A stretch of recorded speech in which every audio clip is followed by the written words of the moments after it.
Professores e professoras das universidades e institutos federais em greve. Na última quarta-feira, dia 15 de maio de 2024, o governo federal fez uma terceira proposta de reajuste salarial.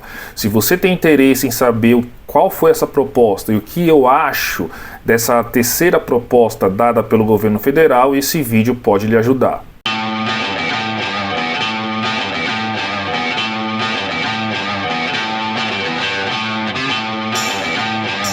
Na última quarta-feira, dia 15 de maio, o governo federal, em uma das mesas de negociação, fez uma terceira proposta de reajuste salarial para os servidores docentes das universidades e dos institutos federais. Primeiro ponto que eu gostaria de chamar a atenção. Na mesa de negociação da última quarta, o governo federal disse que essa era a terceira e última proposta e que essa proposta deveria ser assinada pelas entidades sindicais até o dia 27 de maio. Primeiro, eu acho que isso não foi de bom grado, não foi de bom tom. Para mim, soou como um assédio, uma pressão desnecessária, tendo em vista que da segunda para a terceira reunião da mesa de negociação teve aí um interstício de quase 30 dias, né? Então, se o governo demorou 30 dias para marcar uma nova reunião, por que os servidores docentes têm que decidir sobre essa proposta em menos de 15 dias? Então, fica esse alerta inicialmente. O que eu estou mostrando aqui na tela para vocês, o que eu vou fazer nesse momento? Eu vou fazer um histórico das propostas que foram apresentadas até então. Então, a primeira proposta, olha só, em 2023 o governo concedeu 9% de aumento no salário de todos os servidores públicos federais, não somente dos servidores docentes.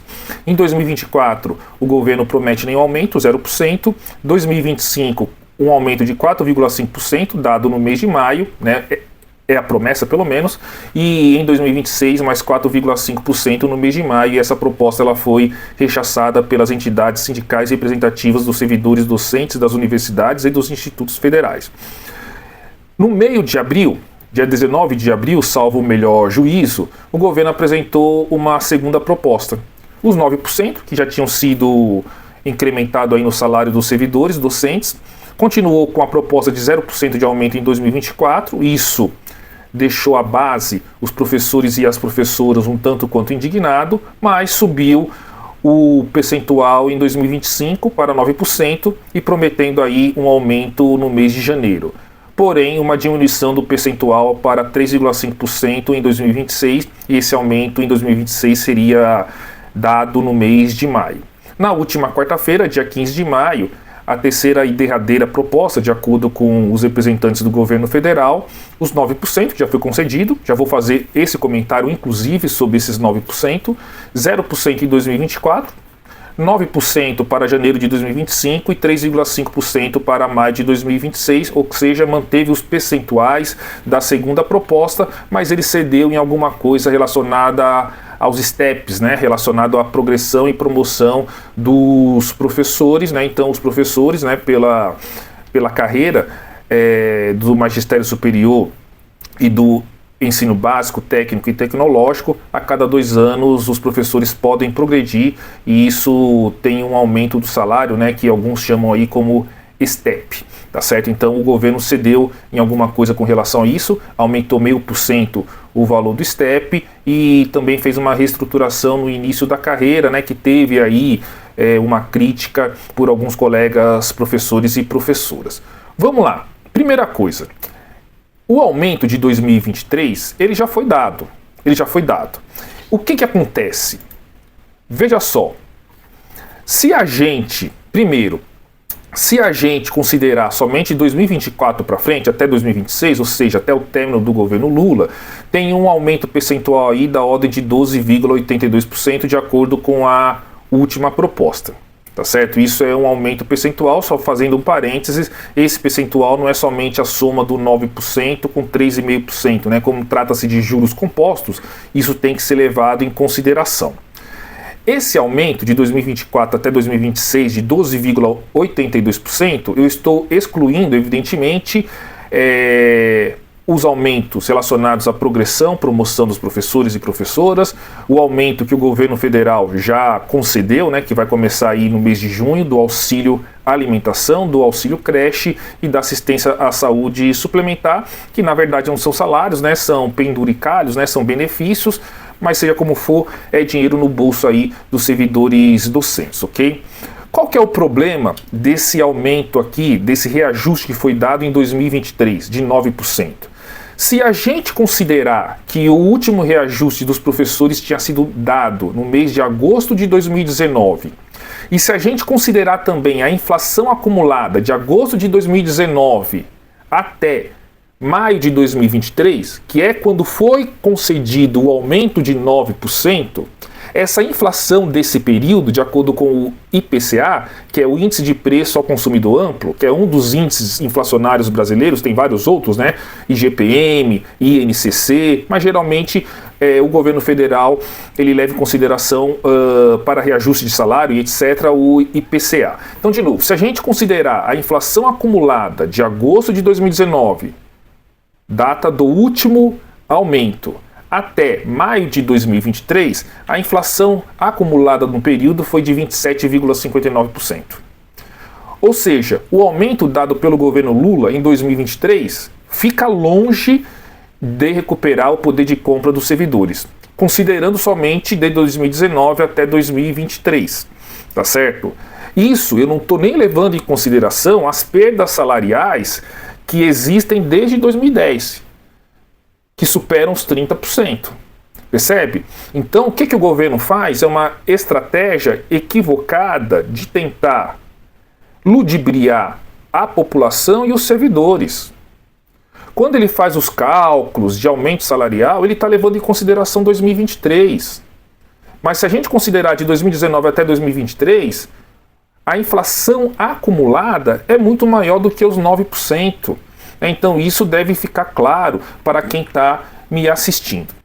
O que é o relatório Focus? O relatório Focus ele é confeccionado pelo Banco Central do Brasil e, resumidamente, ele capta opinião dos agentes do mercado sobre o que vai acontecer com a inflação no futuro.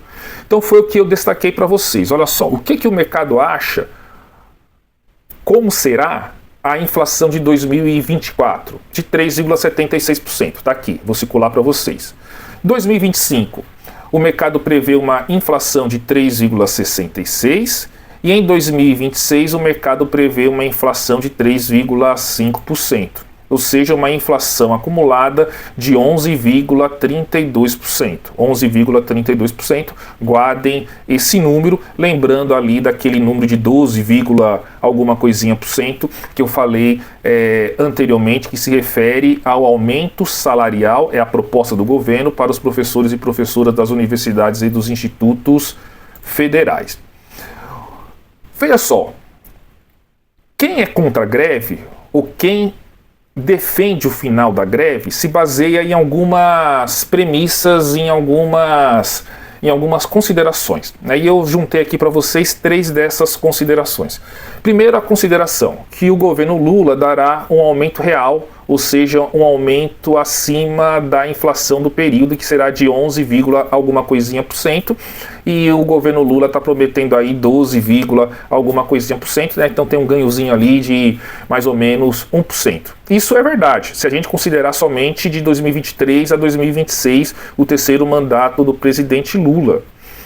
Mas a gente não pode esquecer que as perdas salariais, elas vêm desde no mínimo 2010 e acumulam mais de 30%. Isso é uma coisa. A segunda coisa, o segundo aspecto que deve ser levado em consideração, e a gente não pode esquecer, que as universidades e os institutos federais são instituições de Estado e não de governo. Então, um governo federal defender a sua proposta baseado somente nos 4 anos de mandato não é adequado. As instituições federais de ensino superior e os institutos federais que fornecem aí educação no ensino médio, técnico, tecnológico, são instituições de Estado e não de governo. Percebe? Isso é um erro que o governo federal está cometendo. O segundo aspecto que os professores que são contra a greve, ou que alegam favoravelmente ao fim da greve, é o seguinte, que existe um diálogo com o governo do Lula, o que é verdade, e algo que não existia no governo do presidente Jair Messias Bolsonaro, o que também é verdade, tá certo? Então isso é um ponto louvável desse governo vigente, que a gente também não pode perder de perspectiva. Porém, isso não põe comida na mesa de ninguém, ok? Terceiro, que o orçamento do país está apertado, o que é verdade também. Dinheiro é um bem finito. É um bem finito, tá certo? Mas a gente também não pode perder de perspectiva que esse sempre foi o argumento de todos os governos anteriores para restringir o aumento salarial dos servidores públicos federais. Se os servidores públicos federais aceitassem esse argumento de orçamento apertado, restrito e etc., os servidores públicos federais estariam com o mesmo salário desde 1998. Então tem que tomar cuidado com esse tipo de argumentação. Não menos desanimador é a proposta do governo de recomposição do orçamento das universidades e dos institutos federais. O governo quer fornecer para as universidades e os institutos federais o mesmo orçamento de 2023. Existem diversas universidades que fecharam 2023 no vermelho. Se o orçamento de 2024 for similar ao de 2023, essas universidades e esses institutos federais vão fechar novamente o ano no vermelho. Isso significa o quê? Corte de terceirizados, de funcionários terceirizados. Esses funcionários terceirizados, eles desempenham funções importantíssimas relacionadas com a segurança do patrimônio público, bem como com a limpeza e manutenção de alguns ambientes. Existe também a possibilidade de corte de bolsas, de monitoria, de extensão, de permanência e alimentação. Então tudo isso deve ser sopesado. Então qual que é a minha opinião? Essa proposta do governo, tanto no que se refere ao aumento dos salários dos servidores docentes, como da recomposição do orçamento das universidades e dos institutos federais, ela não está adequada. Ela é um assinte, ela precisa ser melhorada, considerando aí o papel social que as universidades e os institutos federais desempenham para o desenvolvimento do nosso país. Espero que vocês tenham gostado do vídeo, compartilhe com seus amigos, inscreva-se no canal e até o próximo vídeo.